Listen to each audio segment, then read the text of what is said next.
윤석열 전 대통령이 오늘 오후 2시로 예정됐던 내란 특검의 소환 조사에 불응했습니다.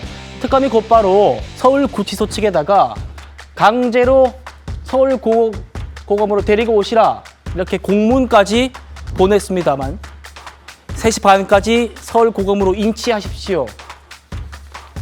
하지만 이것도 불발도했습니다. 설주환 변호사님. 네. 특검 측에서 뭐라고 했냐면 교정당국으로부터 우리가 전달을 받기를 윤 전 대통령이 수용실 나가기를 거부한다. 인치 사실상 어렵다. 전직 대통령에게 물리력 동원하기 어렵다. 이렇게 얘기를 해왔다는 겁니다. 네. 어떻게 보셨습니까? 그러니까 뭐 사실상 뭐 법적으로는 가능할 수도 있습니다. 뭐 법적으로 불가능한 건 아닙니다만은 어떤 현 상태에서 정말 뭐 양팔을 붙잡고 아니면 뭐 발까지도 들어서 이렇게 끌고 나온다는 것이 사실상 현실적으로 큰 의미가 있겠느냐. 저는 약간 특검팀의 언론 플레이라고 생각합니다. 이렇게 수사 압박을 주는 거죠. 언론에 알려서 윤석열 대통령 측에 어떤 수사 압박을 줌으로써 자진해서 나올 수 있도록 유도를 하는 것이라고 생각을 하고요. 실질적으로 윤석열 대통령 측에서 생각을 해본다면 대응 수단 중에 하나라고 보입니다.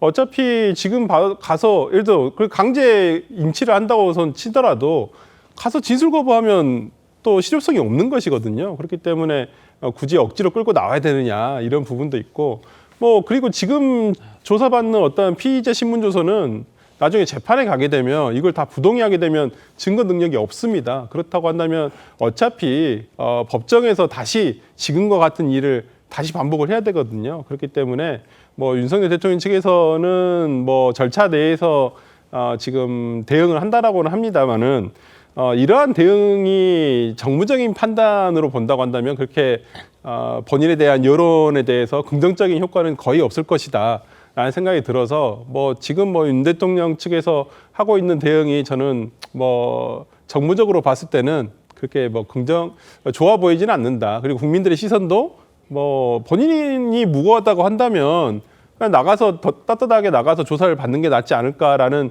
뭐 여론도 있거든요. 그렇기 때문에 이렇게 좀 벌성사나운 모습을 서로 특검이나 윤석열 대통령 측에서 보이는 모습은 글쎄요, 뭐 국민들이 보시기에는 상당히 참 눈살 찌푸리게 하는 장면이 아닌가 싶습니다. 예, 윤 전 대통령 건강이 나빠져서 조사를 받을 수 없다라는 입장입니다.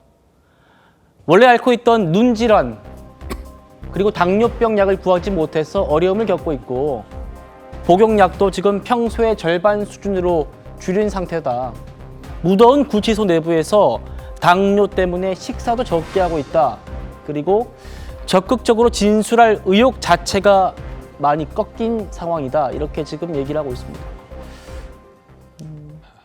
최 의원님, 지금 재구속되면서 심리적인 충격도 상당하다. 이런 얘기들도 나오고 있어요. 쭉 이렇게 되면 전직 대통령을 강제 구인할 수 없다라는 게 서울구치소 입장이었기 때문에 그러면 조사 없이 재판 넘겨질 가능성이 크다고 보십니까? 저런 입장을 만약에 끝까지 유지한다고 하면 사실은 이제 지금 설주환 변호사 말씀하셨듯이 법률적으로는 그야말로 강제 구인이라는 게 그런 뜻 아닙니까? 강제로 뭐 들고 나오기까지는 할 수 있죠. 그러나 입을 열게 할 수는 없는 거거든요. 그래서 과거에도 한명숙 전 국무총리의 경우 검찰에서는 조사를 다 거부한 적이 있습니다. 계속해서 묵비권을 행사할 수 있는 거죠. 그래서 윤석열 전 대통령도 묵비권을 행사할 수 있어요. 그건 뭐 본인의 선택이에요. 그게 이제 다만 정치적으로 국민들한테 좋게 비칠 것인가 아닌가 뭐 이런 거. 근데 이제 윤 전 대통령 측에서는 지금 내란 특검이라고 하는 저 특검이 민주당이 추천한 특검 아닙니까? 그렇기 때문에 처음부터 불공정한 여러 가지의 요건들을 가지고 있고, 그 다음에 그동안 수사를 벌였던 이제 뭐 얼마 되지도 않았습니다만은 그런 상황도 보면 뭔가 진실을 규명하기보다는 자꾸 뭔가 이렇게 국민들한테 보여주려고 하는 이런 측면이 대단히 높다. 그래서 아마 그런 점에 대단히 불만을 갖고 있는 것으로 제가 알고 있어요. 그러니까 이 상황에 대해서 저는 윤석열 전 대통령 측이 정무적으로 대응하고 있다고 봅니다. 특검이 이렇게 자꾸 보여주기 식으로 수사를 진행해 가면 나는 여기에 대해서 결국 묵비권으로 대응하는 수밖에 없다. 그런 차원에서 지금 이제 강제 구인 같은 데도 응하지 않는 거죠. 이렇게 되면 지금 앵커께서 말씀하신 듯이 만약 이 상황이 계속되면 결국 이제 조사를 못 하게 되는 거죠. 지금 뭐 내일 오후 2시까지 또 인치 뭐 이렇게 얘기를 했지만 그것도 뭐 윤석열 전 대통령이 그 거부하면 그 가능하지 않을 거고 이런 상황이 계속되면 결국 조사를 못한 상태에서 재판으로 넘기는 수밖에 없을 것이다 이렇게 생각합니다. 예, 윤 전 대통령 측과 지금 법무부의 기싸움도 이어지고 있습니다. 윤 전 대통령 측 김계리 변호사가 수감자들에게 주어지는 운동 시간조차 윤 전 대통령에게 주어지지 않고 있다. 이렇게 얘기했습니다. 대통령께서 운동했다는 말씀을 전해들은 바가 없다. 그러자 곧바로 교정본부에서 이례적으로 입장을 바로 냈습니다. 윤 전 대통령의 실외 운동 시간과 횟수, 일반 수용자와 동일하다. 다만 다른 수용자와의 접촉 차단을 위해서 단독으로 실시하고 있다. 뭐 이런 얘기입니다. 그리고 질병 치료에 필요한 아까 눈이랑 뭐 당뇨 이런 얘기했지 않습니까? 긴급 약품들, 관급 약품을 우선 지급하고 있고 신청에 의한 외부 차입 약품도 허가해서 지급하고 있다. 조윤삼 변호사님.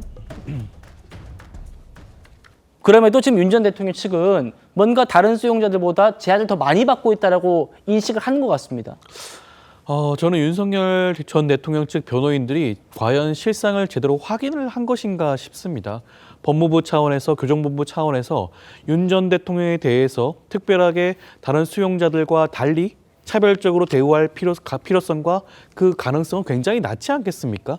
당연하게도 운동 시간 확보를 해줘야 돼요. 그는 다른 수용자들도 마찬가지입니다. 그리고 전직 대통령이다 보니 2평짜리 방도 독방으로 혼자 사용하실 수 있게 배려를 해줬어요. 여러 가지 측면 살펴보게 되면 다른 수용자들과 오히려 더 나은 환경을 제공을 하고 있다. 의약품도 마찬가지예요. 원래는 그 수용자가 직접 가져오는 게 원칙이긴 하지만 가져오지 않았을 경우에는 교정 당국에서 관급 의약품을 제공을 하고 있는 것입니다. 그 이후에는 수용자 본인이 원하는 본인이 필요한 그런 의약품들을 처방을 받고 그다음에 그 의약품들을 사용하게 되어 있죠. 이 모든 과정은 정상적으로 진행이 되는 것으로 보여지고 있고 그럼에도 불구하고 이런 식으로 윤석열 전 대통령 측 변호인들이 주장을 하는 것은 윤 전 대통령이 지금 법무부와 교정본부 이재명 정부로부터 차별 대우를 받고 있다는 그런 인식과 주장을 아마 극렬 지지자층들에게 세우기 위한 그런 의도가 아닌가 싶은데 저는 이런 것 자체가 굉장히 전직 대통령 입장으로서는 굉장히 부적절한 게 아닌가 하는 생각이 듭니다.